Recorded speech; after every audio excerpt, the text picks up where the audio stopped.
रहते हैं, हम मुरैठा में रहते हैं। आपका नाम क्या है?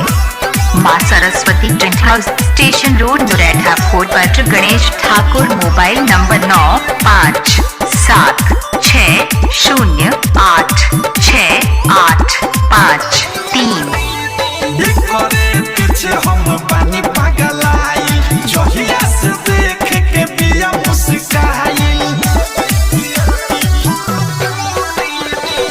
करे पीछे हम पानी पगलाई जहिया से देख के पिया मुस्काई खाली बतियाई बोलेली माँ जाकवाली खाली बतियाई बोलेली माँ जाकवाली दिल वाले गाइल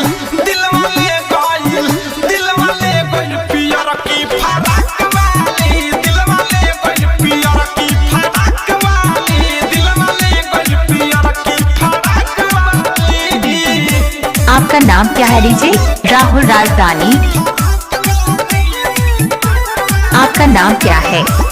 माँ Saraswati tent house, station road, Muraitha. Phone पर गणेश ठाकुर, मोबाइल नंबर 9576086853।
आपका नाम क्या है डीजे?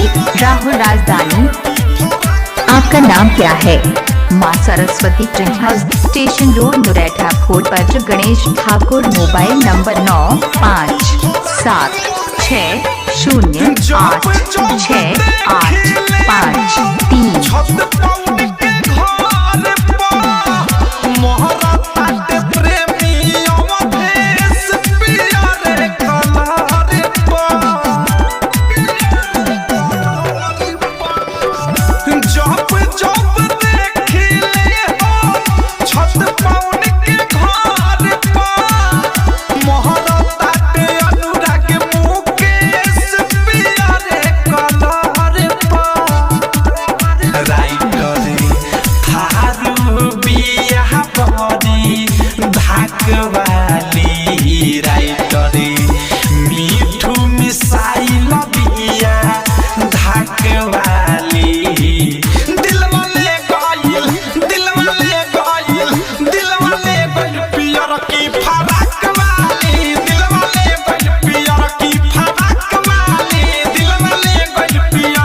खाली बतियाई बोलेली माँ जाकवाली खाली बतियाई बोलेली माँ जाकवाली दिल वाले गाइल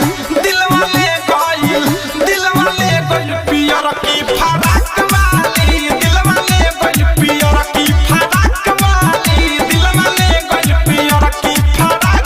आप कहाँ रहते हैं? हम मुरैठा में रहते हैं। RCM म्यूजिक न्यू ऐप अभी डाउनलोड कीजिए हमारे गूगल प्ले स्टोर से और पाए भोजपुरी लोकगीतों का एक से बढ़कर एक ऑडियो वीडियो सॉन्ग बिल्कुल मुफ्त।